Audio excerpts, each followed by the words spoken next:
Hello everyone, मैं हूं मनीष वैष्णव और विजन एकेडमी के यूट्यूब चैनल में आपका हार्दिक स्वागत है। आज जो टॉपिक है वो सब इंस्पेक्टर के परीक्षोपयोगी मतलब सब इंस्पेक्टर की जो परीक्षा दे रहे हैं उसके लिए बहुत महत्वपूर्ण है। और उसी के मद्देनज़र एक टॉपिक है दिल्ली सल्तनत, जिसमें 5 राजवंशों ने कार्य किया था वहाँ पे। तो 5 राजवंश जो गुलाम वंश से शुरू होता है, दास वंश से शुरू होता है, तुगलक वंश आएगा, खिलजी वंश आएगा, फिर तुगलक वंश आएगा, फिर सैयद वंश आएगा, फिर लोधी वंश आएगा। इस प्रकार 5 राजवंशों ने यहाँ पे शासन किया और इसी नाम से दिल्ली में शासन करने के नाम से इसको दिल्ली सल्तनत कहा गया। तो यहाँ पे दिल्ली सल्तनत से 60 महत्वपूर्ण प्रश्न जो है मैं लेके आया हूँ आप लोगों के लिए, जिसमें पहला प्रश्न है, भारत में दास वंश की स्थापना किसने की? दास वंश किसे कहा जाता है? दास या गुलाम किसे कहा जाता है? स्लेव डायनेस्टी किसे कहा जाता है? तो यहाँ पे ध्यान दीजिएगा कि मोहम्मद गोरी एक व्यक्ति था जो गोरी वंश का था, गौर प्रदेश से आया था अफगानिस्तान के पास, और उसने जो है वो गौरी वंश की स्थापना की थी। तो गौरी जो है उसने पृथ्वीराज चौहान को हराया था तराइन के युद्ध में, तराइन के दूसरे युद्ध में 1192 का समय, और उसे ने जो है वो कम से कम 1000 दासों की नियुक्ति की थी। 1000 दास जो स्किल्ड थे, लड़ाकू थे, तीरंदाजी में निपुण थे, घुड़सवारी में निपुण थे, तलवारबाजी में निपुण थे, उनको खरीद के अलग अलग जगहों से लाया था। और वो उनसे राज्य को जीतने के लिए, शासन को, साम्राज्य को बढ़ाने के लिए उनकी सहायता हमेशा उनको प्राप्त होती थी।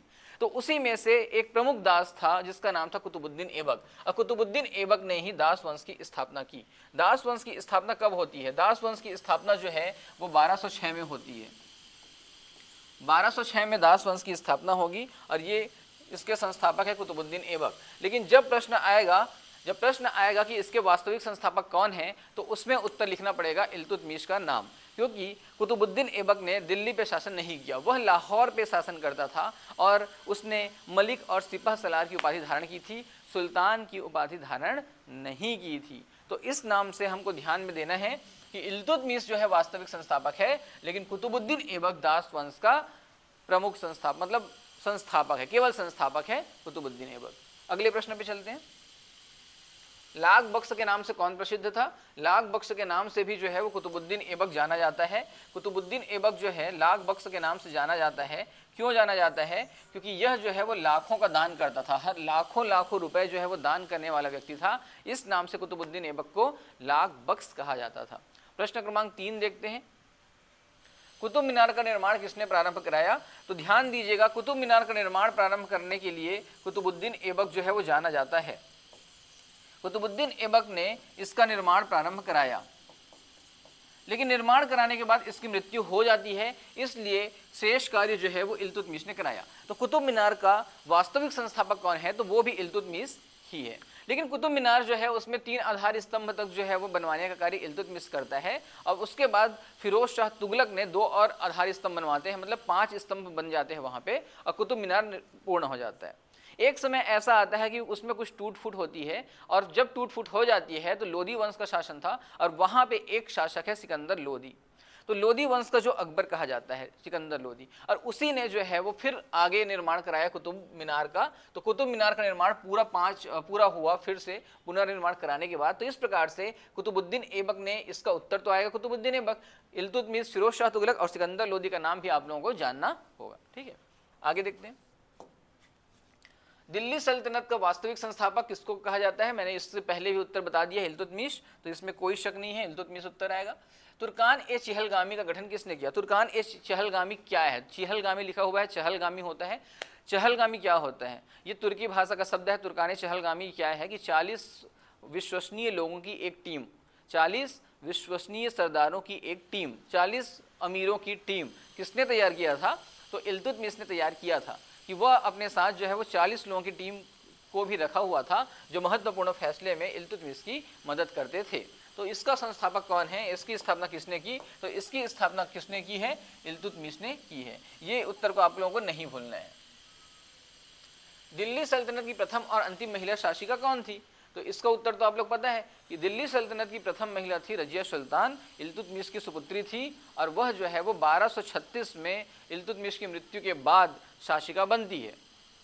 ठीक है, इल्तुतमिश की मृत्यु के पश्चात बहराम शाह भी जो है वो शासक बनेगा, लेकिन रुकनुद्दीन फिरोज शासक बनेगा, आराम शाह शासक बनेगा। ये ध्यान देना है आप लोगों को कि जैसे इल्तुतमिश खत्म होता है तो वो चाहता था कि रजिया सुल्तान जो है वो गद्दी पे बैठे, लेकिन उसके सरदार जो है वो नहीं चाहते थे कि हम किसी स्त्री के अधीन रह के कार्य करें, और इसलिए रजिया सुल्तान को गद्दी नहीं देते हैं। लेकिन एक न्याय की जंजीर जो है वो तैयार किया रहता है इल्तुतमिश, जहाँ पे जाने के बाद जहाँ पे लाल वस्त्र पहन के कोई स्त्री अगर जाती है उसके दरबार में जंजीर के पास, और लाल वस्त्र पहन के, लाल साड़ी पहन के रजिया सुल्तान जब जाती है वहाँ पे उस न्याय की जंजीर को खींचती है, और न्याय की जंजीर को खींचने के बाद उसकी जो भी कामना होती है उसको पूरी करने की जिम्मेदारी तुर्काने चहलगामी की होती है। और इसी प्रकार से रजिया सुल्तान जब ये काम करती है तो उसको जो है वो गद्दी हासिल होता है। तो रजिया सुल्तान दिल्ली सल्तनत की प्रथम और अंतिम महिला शासिका है। रजिया सुल्तान के पतन का मुख्य कारण क्या था? रजिया सुल्तान के मुख्य कारण क्या था? मंगोल आक्रमण नहीं, आर्थिक संकट नहीं, तुर्क अमीरों का विरोध या धार्मिक विद्रोह। अभी मैंने बताया कि तुर्क अमीरों का विद्रोह जो है ये इसका प्रमुख उत्तर होगा। तुर्क अमीर नहीं चाहते थे कि हम महिला के अधीन रह के कार्य करें। बलबन द्वारा प्रतिपादित रक्त और लौह की नीति का उद्देश्य क्या था? रक्त और लौह की नीति क्या थी कि यहाँ पे देखो ब्लड एंड स्टोन पॉलिसी है, ठीक है, कि यहाँ पे क्या है, धार्मिक सुधार है क्या? नहीं है। सीमाओं का विस्तार है क्या? नहीं है। राज्य सत्ता को सुदृढ़ करना और कर प्रणाली को सुधारना। कर प्रणाली तो बिल्कुल नहीं आने वाला है, आपको पता है, ठीक है। तो उत्तर क्या आएगा? राज सत्ता को सुदृढ़ करना। लौह एवं रक्त की नीति का मतलब यह है कि आप जो सजा दे रहे हैं वो एकदम ज़्यादा कड़ाई के साथ सजा अगर दे रहे हैं तो उसी को बोल रहे हैं रक्त और लौह की नीति, ठीक है। तो बलबन जो है वो चाहता था कि बलबन खुद को जो है इल्बरी तुर्क मानता था, और वो तुर्क मानने के बाद श्रेष्ठ तुर्क मानता था अपने आप को, और वो बोलता था कि मैं निम्न कुल के लोगों को अगर देखता हूँ तो मेरा हाथ जो है अपने आप अब तलवार की तरफ चला जाता है और मैं उसको मार देता हूँ, ठीक है। तो वो जो है रक्त और लौह की नीति लागू किया था राज सत्ता को सुदृढ़ करने के नाम से। नियाबते खुदाई का सिद्धांत किस शासक से संबंधित है? तो यहाँ पे ध्यान देना है, इसका उत्तर भी आएगा, बलबन उत्तर आएगा। नियाबते खुदाई का जो मतलब है वो भी यही है कि खुदा जो है उसका प्रमुख व्यक्ति कौन है? तो वो बलबन है, ठीक है। खुदा का प्रमुख व्यक्ति कौन है? तो बलबन है। तो बलबन जो है नियाबते खुदाई का सिद्धांत देता है। बलबन ने किस प्रथा को प्रारंभ किया? तो आपको पता है कि जजिया, टोकन, बाजार नियंत्रण, ये उसका उत्तर नहीं आएंगे। बलबन जो है वो क्या किया था? ईरानी प्रथा को शुरू किया था बलबन। ईरानी प्रथा शुरू किया था, सजदा और पैबोस। सजदा मतलब सिर झुकाना और पैबोस मतलब कदम चूमना, पैर चूमना। तो दो प्रथा को चालू किया था। नवरोज उत्सव, नवरोज नाम का उत्सव लागू किया था अपने पूरे राज्य में, बलबन किया था, ठीक है। तो बलबन जो है उस ये ध्यान रखना है कि ये प्रमुख शासक है, और कौन से वंश का? तो गुलाम वंश का ही शासक है, जो अपने आप को इल्बरी तुर्क समझता था। खिलजी वंश का संस्थापक कौन था? खिलजी वंश की स्थापना किसने की? अब देखो, जलालुद्दीन फिरोज खिलजी के द्वारा खिलजी वंश की स्थापना की जाती है। खिलजी वंश का जो संस्थापक है, देखो बलबन के बाद उसके पुत्र, उसके जो थे कैकूबाद, है ना, कैखुसरो, कैकूबाद, और उसके कैकू के बाद क्यूमर्स, और उसके बाद लास्ट में था क्यूमर्स। क्यूमर्स बहुत छोटा था, बहुत ही छोटा था कैकूबाद, और उसके बाद क्यूमर्स अंतिम शासक है। उसको जो है मार के जलालुद्दीन खिलजी जो है वो खुद शासक बन जाता है और किलोखरी से शासन व्यवस्था संभालता है। तो इसका उत्तर क्या होने वाला है? इसका उत्तर होने वाला है, क्या होने वाला है? जलालुद्दीन खिलजी। अलाउद्दीन खिलजी ने दक्षिण भारत में प्रथम अभियान किसके खिलाफ किया? तो ये ध्यान रखिएगा आप लोग कि अलाउद्दीन ने दक्षिण भारत में सबसे पहला जो वो किया था अभियान, वो काकतीय वंश के शासक प्रताप रुद्रदेव के समय किया था। ये ध्यान देना कि यहाँ पे जब आपका वारंगल वगैरह नहीं आएगा तो यहाँ पे उसका उत्तर काकतीय वंश आने वाला है, ठीक है। तो ये उत्तर इसका सटीक उत्तर है। दाग और हुलिया प्रथा या चेहरा प्रथा किसने लागू किया? तो दाग और चेहरा प्रथा लागू करने का जिम्मेदार कौन था? उत्तरदायित्व किसका था? तो वो था अलाउद्दीन खिलजी का, ठीक है। तो खिलजी वंश का जो अलाउद्दीन खिलजी था उसने दाग और हुलिया प्रथा लागू किया। बाजार नियंत्रण नीति किस शासक से संबंधित है? तो इसको बताने की आवश्यकता है क्या? बाजार नियंत्रण के लिए जाना जाता है अलाउद्दीन खिलजी, जिसने यहाँ पे लागू किया था सार्वजनिक वितरण प्रणाली को, जिसने यहाँ पे लागू किया था दीवाने रियासत को। एक बाजार का अधिकारी होता था, शहना मंडी एक होता था जो एक बरीद होता था, गुप्तचर होता था, ठीक है।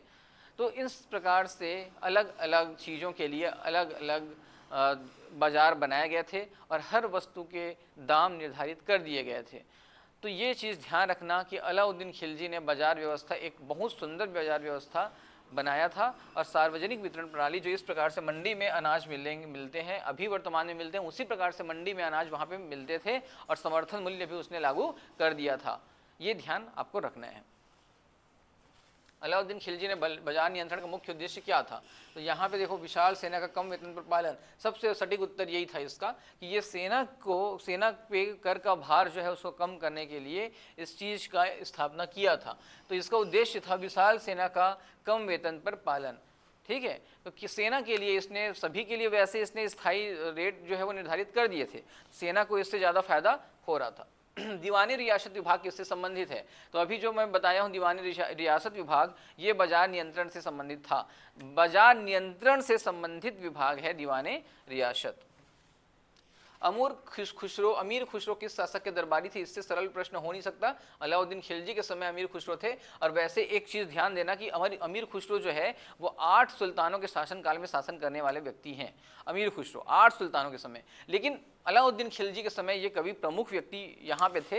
अमीर खुसरो बहुत फेमस व्यक्ति हैं, बहुत फेमस व्यक्ति हैं, सितार वगैरह भी बजाते थे ये। ठीक है, तो ये फेमस कवि थे। अमीर खुसरो का नाम एक बार जो है लेकिन क्रिटिसाइज किया जाता है, जब उन्होंने अलाउद्दीन खिलजी का के मान सम्मान में इतना ज़्यादा उनका गुणगान करना शुरू कर दिया कि उन्होंने जब गुजरात जीता अलाउद्दीन खिलजी ने, तो गुजरात विजय के पश्चात उन्होंने कहा कि सोमनाथ मंदिर जो गुजरात में है, कि सोमनाथ मंदिर जो है वो झुका हुआ है मक्का मदीना की तरफ। ठीक है, मक्का मदीना की तरफ दिशा में सोमनाथ मंदिर झुका हुआ है सर, मतलब वो एक प्रकार से गुणगान करने वाली विषय है। श्रीनगर की स्थापना किसने की? दिल्ली के पास एक सीरी का किला है, सीरी का किला, 1000 स्तंभों का महल। ठीक है, ये सारी चीज़ों का स्थापना जो है वो कौन करता है? तो ये सब चीज़ों का स्थापना कौन करता है? अलाउद्दीन खिलजी करता है। तो सीरी का किला की स्थापना भी किसने किया? अलाउद्दीन खिलजी ने किया। दक्षिण भारत विजय में अलाउद्दीन खिलजी का प्रमुख सेनापति कौन था? आपने फिल्म देखा होगा एक पद्मावत में रणवीर सिंह जो होता है उसका एक साथी होता है जिसका नाम है मलिक काफूर को जो है वो नुसरत खान ने गुजरात से पकड़ के लाया था। नुसरत खान कौन था? अलाउद्दीन का चेला था, दास था। वो गुजरात युद्ध के समय उसको 1000 रुपये में, 1000 दिनार में उसको लेके आता है। 1000 दिनार के नाम में खरीदे जाने के नाम से उसे 1000 दिनारी भी कहते हैं। मलिक काफूर को माना जाता था कि वो एक किन्नर है और बहुत शक्तिशाली था, इसलिए उसको दक्षिण में विजय प्राप्त करने के लिए अलाउद्दीन खिलजी ने भेज दिया था। ठीक है, तो दक्षिण विजय के लिए अलाउद्दीन खिलजी। तुगलक वंश का संस्थापक कौन था? तुगलक वंश का संस्थापक कौन था? गयासुद्दीन तुगलक था। तुगलक वंश की स्थापना जो है वो गयासुद्दीन तुगलक के द्वारा की गई थी। खिलजी वंश की स्थापना जब होती है, ध्यान रखना इस चीज को कि खिलजी वंश की जब स्थापना होती है तो खिलजी वंश का जब अंत हो जाता है तो तुगलक वंश, गयासुद्दीन तुगलक आ जाता है। गयासुद्दीन तुगलक जो है वो इस वंश को बढ़ाने का प्रयास करता है। ठीक है, गयासुद्दीन तुगलक इस वंश को बढ़ाने का प्रयास करेगा। तो खिलजी वंश जो है वो 1320 तक रहेगा। 1320 के बाद 1321 से 20 से 25 तक गयासुद्दीन तुगलक रहेगा और उसके बाद जो है 1325 से 1351 तक जो है वो ये व्यक्ति रहेगा मोहम्मद बिन तुगलक और उसके बाद 1351 से 1388 तक ये व्यक्ति रहेगा फिरोज शाह तुगलक। तो फिरोज शाह तुगलक जो है वो सेकेंड नंबर का हाईएस्ट समय तक रहने वाला शासक है। तो पूरे वंश में, दिल्ली सल्तनत में इससे ज़्यादा केवल बहलोल लोदी ने शासन किया था। लोदी वंश का प्रमुख व्यक्ति था, उसने 38 साल तक शासन किया था। ठीक है, आगे देखो, जहां पनाह नगर की स्थापना किसने की? जहां पनाह नगर की स्थापना मोहम्मद बिन तुगलक ने किया था। जहां पनाह नगर की स्थापना मोहम्मद बिन तुगलक ने किया था, जो सन की वास्ता कहलाता है।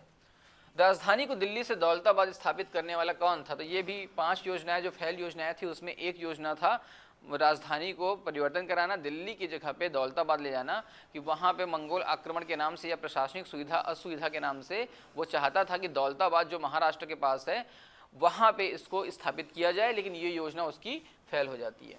तांबे की सांकेतिक मुद्रा किसने चलाई थी? तो तांबे का जो सांकेतिक मुद्रा जो है वो भी चलाया था इल्तुतमिश ने चलाया था।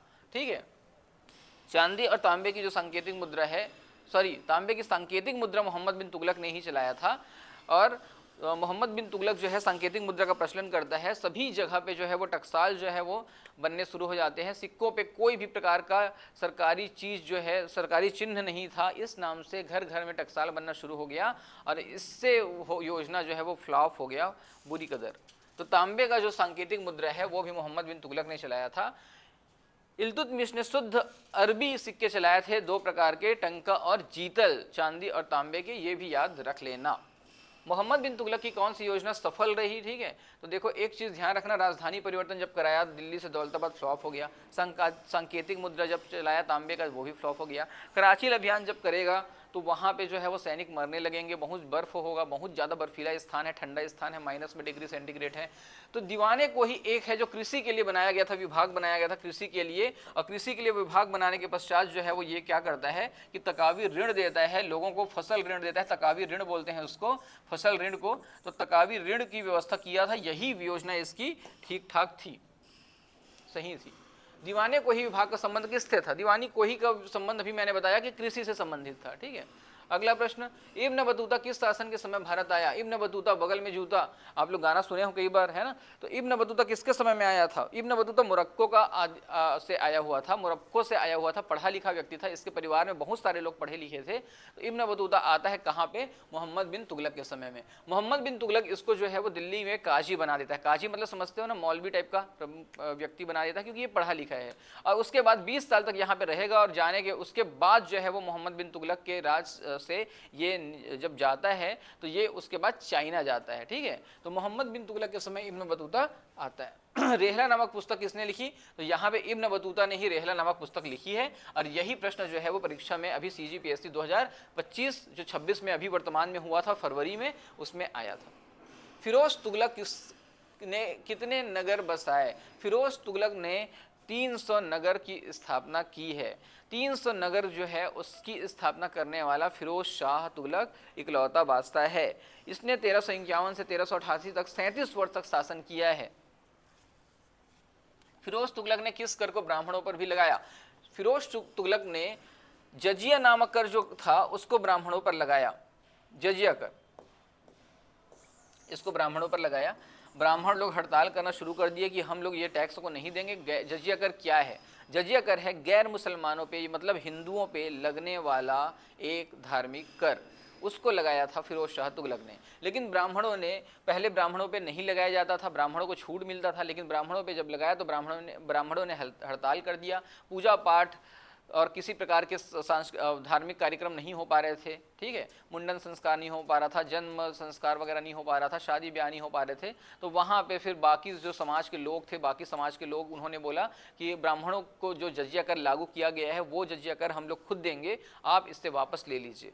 ठीक है, तो इस प्रकार जो है ये व्यवस्था जो है वो किया था फिरोज शाह तुगलक ने। फुतूहाते फिरोज शाही किसकी रचना है? फुतूहाती फिरोज शाही जो है वो फिरोज शाह तुगलक की ही रचना है, आत्मकथा है ये। तैमूर का आक्रमण भारत पे कब हुआ? तैमूर का आक्रमण भारत पे 1398 में हुआ। तैमूर जब आक्रमण कर रहा था तो वहाँ पे तुगलक वंश का शासक था, मोहम्मद महमूद शाह था वहाँ पे, ठीक है, शासक महमूद शाह तुगलक। अब वो जो है वो जब तैमूर का आक्रमण होता है 1398 में, तो वो दिल्ली की गद्दी छोड़ के भाग जाता है डर की वजह से। तो यहाँ पे उत्तर आएगा ऑप्शन सी। तैमूर के आक्रमण के समय दिल्ली का शासन कौन था? देखो यहाँ पे नसरुद्दीन महमूद, ये महमूद शाह तुगलक बताया था मैंने, नसरुद्दीन महमूद इस समय शासक था। ठीक है, सैयद वंश का संस्थापक कौन था? सैयद वंश का संस्थापक था खिज्र खान। सैयद वंश की स्थापना खिज्र खान ने की थी। खिज्र खान जो है वो तैमूर का मातहत कहलाता था। मातहत का मतलब एक प्रकार से होता है एकदम खास चेला होता है, दास होता है। ठीक है, तो इसकी स्थापना जो है वो किसने की? खिज्र खान ने की। दिल्ली सल्तनत का अंतिम वंश कौन सा था? मैंने बताया था पहले ही शुरुआत में कि दिल्ली में गुलाम वंश ने शासक किया, खिलजी वंश ने शासक किया, तुगलक वंश ने शासक किया, उसके पश्चात जो है वो सैयद और लोदी वंश ने शासन किया। तो अंतिम वंश इसका कौन है? तो इसका अंतिम वंश लोदी वंश है। कहीं पे ऑप्शन है, ऑप्शन डी में इसका उत्तर दिख रहा है, ऑप्शन डी इसका उत्तर है। लोदी वंश का संस्थापक कौन था? तो इसका उत्तर है बहलोल लोदी। बहलोल लोदी इसका संस्थापक था। मैंने पहले ही बता दिया है कि बहलोल लोदी कौन है। बहलोल लोदी जो है वो सबसे ज़्यादा समय तक शासन करने वाला व्यक्ति है, 38 साल तक शासन करता है। सल्तनत में कोई भी शासक इतना लंबे समय तक शासन नहीं करता है। आगरा नगर की स्थापना किसने की? आगरा नगर की स्थापना जो है 1504 में, आगरा नगर की स्थापना जो है 1504 में सिकंदर लोदी के द्वारा की गई और 1506 में आगरा को जो है वो राजधानी बनाया गया। तो इसका उत्तर बड़ा आसान है, परीक्षा में आ चुका है आप लोगों के, इसको भी ध्यान देना है आप लोगों को। पानीपत का प्रथम युद्ध किनके बीच हुआ? इससे आसान शब्द हो सकता है क्या? बाबर एक व्यक्ति था और दूसरा जो है वो इब्राहिम लोदी था। तो दौलत खान, सिकंदर लोदी ये सब नहीं थे। बाबर का लड़ाई था लोदी वंश के इब्राहिम लोदी के साथ, यही इस वंश का अंतिम शासक है। इसी के साथ 1526 में लड़ाई हुई थी बाबर की। ये आपको उत्तर याद रखना है, 21 अप्रैल 1526। दिल्ली सल्तनत में इक्ता प्रणाली का विकास किसके शासनकाल में हुआ? इक्ता प्रणाली क्या थी? इक्ता प्रणाली क्या थी? वेतन के बदले जमीन या जागीर देने की प्रथा, जमीन दान की प्रथा। सैनिकों को वेतन के बदले जमीन दान दिया जाता था, यही प्रथा इक्ता प्रणाली कहलाता था। इसकी जो स्थापना की थी इल्तुतमिश ने की थी इक्ता प्रणाली की। लेकिन इसके बाद जो शासक आ रहे थे, बलवन वगैरह आ रहे थे, वो इस इक्ता प्रणाली से खुश नहीं थे, तो उन्होंने कुछ कुछ सुधार किया। तो यहाँ पे हम लोग आगे जब देखेंगे प्रश्न आएगा तो हम लोग उत्तर इसका करेंगे। खालसा भूमि का अर्थ क्या होता है? खालसा भूमि का अर्थ वास्तव में होता है कि सुल्तान के प्रत्यक्ष नियंत्रण में जो भूमि होती है उसको बोला जाता है खालसा भूमि। कुल मिला के जब खालसा भूमि आता है तो ये कहलाता है सरकारी भूमि। सहकारी या सरकारी बोलो इसको, सहकारी गलत शब्द है। सरकारी भूमि को बोला जाता है खालसा भूमि। जो भूमि सरकार के पक्ष में रहती है, सुल्तान के प्रत्यक्ष नियंत्रण में रहती है। दिल्ली सल्तनत की राजभाषा क्या थी? दिल्ली सल्तनत जो है जब शुरुआत हुआ था तुगलक वंश का, तो वहाँ पे दिल्ली सल्तनत जो है वो तुर्की कुतुबुद्दीन ऐबक के समय में तुर्की भाषा से वहाँ पे शुरुआत हुई थी। लेकिन ध्यान रखना है इस चीज़ को कि बाद में दिल्ली सल्तनत की राजभाषा जो है वो फारसी हो जाती है। ठीक है, कि जब शुरुआत होती है तो ये जो है तुर्की होती है, बाद में इसकी राजभाषा जो है वो फारसी हो जाती है। तारीख़ फिरोज शाही किसने लिखा है? तो यहाँ पे ध्यान देना, तारीख़ फिरोज शाही की रचना जियाउद्दीन बर्नी ने किया था। तारीख़ फिरोज शाही की रचना किसने की? जियाउद्दीन बर्नी ने किया था। और यहाँ पे इल्तुतमिश और बलवन की कहानियाँ इन्होंने लिखी थी। इल्तुतमिश के बारे में इसने ज़्यादा लिखा था। तबकाते नासरी के लेखक कौन थे? तबकाते नासरी के लेखक जो हैं मिनहाज उस सिराज थे। ये ध्यान रखना, ऑप्शन सी इसका उत्तर है। तबकाते नासिरी नसरुद्दीन महमूद के ऊपर ये लिखा गया था। मिनहाज उस सिराज कुतुबुद्दीन ऐबक इल्तुतमिश और उसके बेटे के ऊपर लिखा गया था। ये चीज़ को ध्यान रखना है आपको। तो नासिरी मतलब नसरुद्दीन महमूद। अलाउद्दीन खिलजी ने किस मंगोल नेता को पराजित किया? अलाउद्दीन खिलजी ने चंगेज खान को पराजित नहीं किया है, तैमूर को पराजित नहीं किया है, हलाकू को पराजित नहीं किया है। इसने पराजित किया है कुतलुक ख्वाजा को पराजित किया। कुतलुक ख्वाजा को इसने मृत्युदंड दिया था। और बाकी चंगेज खान और तैमूर से इसका कोई वास्ता नहीं है दूर दूर तक, क्योंकि चंगेज खान जो है और तैमूर जो है और अलाउद्दीन खिलजी तीनों का समय जो है वो पूरा अलग है। ये आपको ध्यान रखना होगा। ठीक है, दिल्ली सल्तनत का कौन सा शासक स्वयं को द्वितीय सिकंदर कहता है? दूसरा सिकंदर कौन कहता है, या सिकंदर सानी किसको कहता है? तो यहाँ पे ध्यान देना है कि दूसरा सिकंदर या सिकंदर सानी जो है वो अलाउद्दीन खिलजी खुद को कहता है। ये अपने आप को सिकंदर सानी भी कहता है। मैं सिकंदर के समान हूँ बोलता है, मैं विश्व विजेता हूँ बोलता है, और इसी नाम से इसको द्वितीय सिकंदर भी ये बोलता है। जजिया कर किससे लिया जाता था? मैं इस प्रश्न को आपको उत्तर बताया था। जजिया कर जो ब्राह्मणों पे लागू किया फिरोज शाह तुगलक, जजिया कर गैर मुसलमानों से लिया जाने वाला धार्मिक कर है। इसका उत्तर पहले बता चुका हूँ। दीवाने अर्ज किस विभाग का संबंध किससे था? दीवाने अर्ज विभाग का संबंध था सेना से। दीवान ए अर्ज विभाग की स्थापना की थी गुलाम वंश के बलबन ने। ठीक है, तो बलबन ने इसकी स्थापना की थी, दीवान ए अर्ज।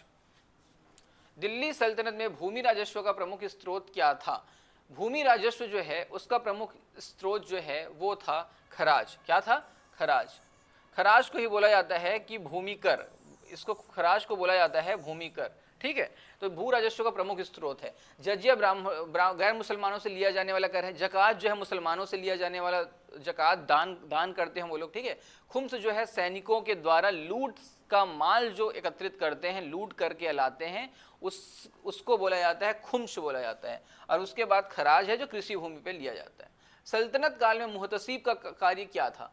सल्तनत काल में मुहतसिब नाम का एक व्यक्ति का नियुक्ति किया गया था बलबन के समय। और ये व्यक्ति क्या करता था कि ये व्यक्ति लोगों के आचरण को देखता था, आचरण और व्यक्तित्व का जो है परीक्षण करता था। तो यहाँ पे देखो ऑप्शन में कहीं पे है, यहीं पे देखो धार्मिक और नैतिक नियंत्रण लिखा हुआ है। ये धार्मिक और नैतिक नियंत्रण, यही इसका सही उत्तर है। नायब ए मुमलिकात पद का संबंध किससे था? नायब ए मुमलिकात पद का संबंध यहाँ पे ध्यान देना कि यहाँ पे किससे था। जैसे देखो, नायब ए मुमलिकात पद का सृजन किसने किया था? नायब ए मुमलिकात पद का सृजन जो है बहराम शाह के द्वारा किया गया था। किसके द्वारा? बहराम शाह।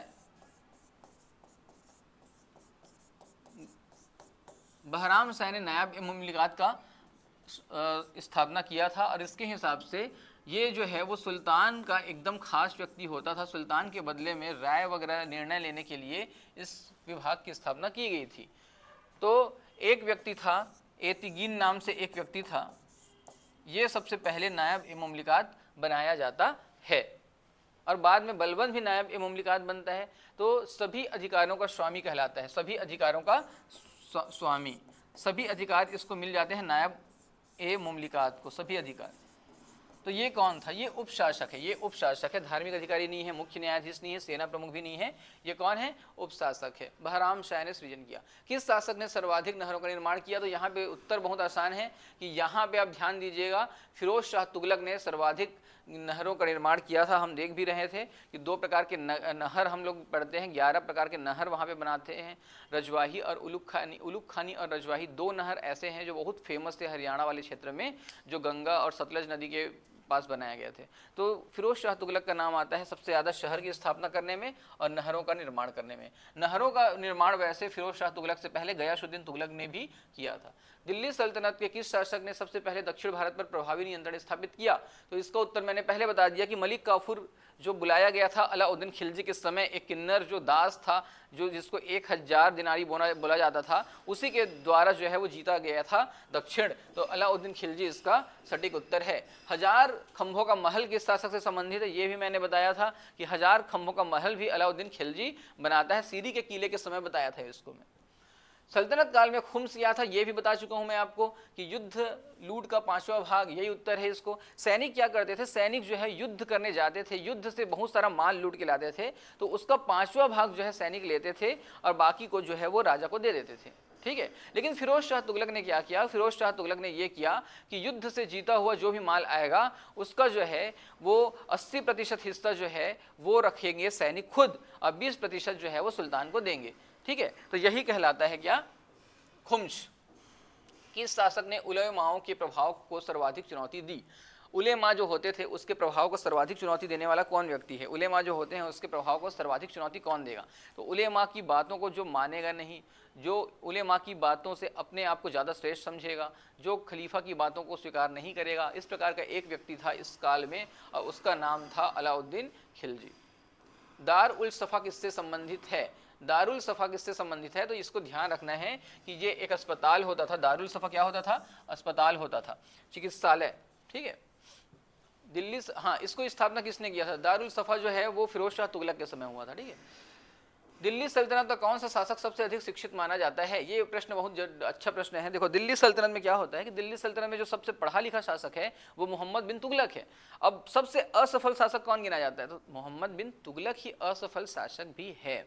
मोहम्मद बिन तुगलक को बोला जाता है कि ये सबसे असफल था। इसकी 5 योजनाएं जब फ्लॉप होती हैं तो इनको लगता है कि ये सबसे असफल शासक है। और 5 योजनाएं क्या थी? तो आपको पता है कि एक तो राजधानी परिवर्तन था, एक जो है वो क्या था कि एक जो है वो गंगा और यमुना जो दोआब है वहाँ पे जो है वो क्या कर रहा है कि कर लगान को बढ़ा देता है। ठीक है। कर को बढ़ा देता है, टैक्स को बढ़ा देता है। एक जो है वो सांकेतिक मुद्रा चलाता है तांबे का, ये एक है। एक खुरासान और कराचिल का अभियान है। सभी के सभी फ्लॉप हो जाते हैं। और फ्लॉप होने की वजह से जो पढ़ा लिखा शासक है वो भी अशिक्षित साबित हो जाता है। लेकिन जब बाजार नियंत्रण व्यवस्था जब लागू करता है अलाउद्दीन खिलजी तो ऐसा लगता है कि वो बहुत पढ़ा लिखा होगा, लेकिन सबसे अशिक्षित शासक जो है वो कौन था? अलाउद्दीन खिलजी था, जो पढ़ा लिखा नहीं था। तो उत्तर इसका आएगा MBT या मोहम्मद बिन तुगलक। दीवान बंदगान विभाग किसने स्थापित किया था? दीवान बंदगान जो है बंदियों के लिए आश्रय स्थान था। बंदियों के लिए आश्रय स्थान देने वाला व्यक्ति कौन था? विभाग बनाया बनाया किसने था? तो ये बनाया था फिरोज शाह तुगलक ने, जिसने इससे पहले पढ़ा कि दीवान सफ़ा भी बनाया था, अस्पताल विभाग की स्थापना की थी, बंदगी विभाग की स्थापना भी इसी ने की थी। इसने बहुत सारे काम किए थे फिरोज शाह तुगलक ने। किस शासक को कृषि सुधार हेतु नहरें एवं बाग विकसित किए? तो यहाँ पे मैं बता रहा हूँ कि फिरोज शाह तुगलक जो है वो क्या करता है कि कृषि सुधार के लिए नहरें बनवाता है और बहुत सारे बाग भी स्थापित करता है। तो फिरोज शाह तुगलक इसका एकदम सही उत्तर है। ठीक है, अब देखो दिल्ली सल्तनत में सबसे अधिक समय तक शासन किस वंश ने किया? तो यहाँ पे मैंने आपको बताया था कि किस वंश ने सबसे अधिक शासन किया। तो देखो जब हम लोग दास वंश या गुलाम वंश से शुरू करते हैं इसको, या इलबरी वंश, ठीक है, गुलाम या दास वंश से, तो 1206 से शुरू करते हैं और ये 1290 तक रहेगा। दूसरा जो वंश आएगा वो खिलजी वंश आएगा, और खिलजी वंश जो है वो कब से कब तक रहेगा? 1290 से ये 1320 तक रहेगा, 1320। उसके बाद आएगा तुगलक वंश। तुगलक वंश जो है 1320 से 1414 तक रहेगा। उसके बाद आएगा सैयद वंश, ये 1414 से लेके 1451 तक रहेगा। ठीक है, और 1400 उसके बाद आएगा लोधी वंश, ये 1451 से लेके 1526 तक रहेगा, इब्राहिम लोधी बाबर पानीपत का युद्ध तक। तो आप देख सकते हो कि तुगलक वंश 1320 से 1414 तक है, तो सबसे ज़्यादा समय तक ये रहेगा। और सबसे कम समय तक कौन रहेगा? तो सबसे कम समय तक नहीं, ये भी नहीं, सॉरी, खिलजी, सबसे कम समय तक जो है वो खिलजी वंश रहेगा। ठीक है, तो ये उत्तर को आप लोग को ध्यान देना है। इसके बाद देखो अगला प्रश्न, लास्ट प्रश्न है, दिल्ली सल्तनत के पतन का तत्कालिक कारण क्या माना जाता है? दिल्ली सल्तनत के पतन का कारण क्या माना जा सकता है? बाबर का आक्रमण माना जा सकता है क्या? तैमूर का आक्रमण माना जा सकता है क्या? प्रांतीय विद्रोह माना जा सकता है या मंगोल आक्रमण माना जा सकता है? तो तात्कालिक कारण जब आप लोग मानते हो कि दिल्ली सल्तनत का जब तात्कालिक कारण मानते हैं तो तुरंत क्या हुआ था उस समय? ठीक है, तुरंत क्या हुआ था? तो तुरंत क्या हुआ था? दिल्ली सल्तनत, बाबर का आक्रमण।